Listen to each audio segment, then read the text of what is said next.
Hi friends, எங்கள் வீட்டில் சின்னதாக இன்றைக்கி ஒரு அறுவடை இருக்குது. வாங்க பார்க்கலாம். இப்போ கத்திரிக்காவை அறுவடை பண்ணிக்கலாம்.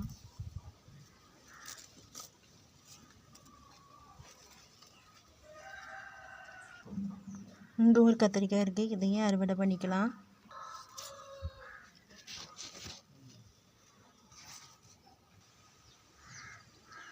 மிளகாய் செடியில் கொஞ்சம் மிளகாய் இருக்குது, அதையும் பறிச்சிக்கலாம்.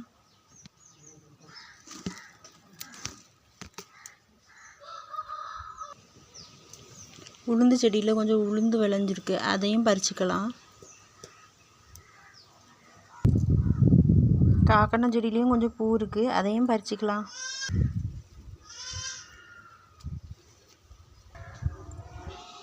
பாருங்கள் ஃப்ரெண்ட்ஸ், இன்றைக்கான அறுவடை இதுதான். உளுந்து பறிக்கும் போதே நிறைய வெடிச்சிட்டு பாருங்கள் ஃப்ரெண்ட்ஸ்.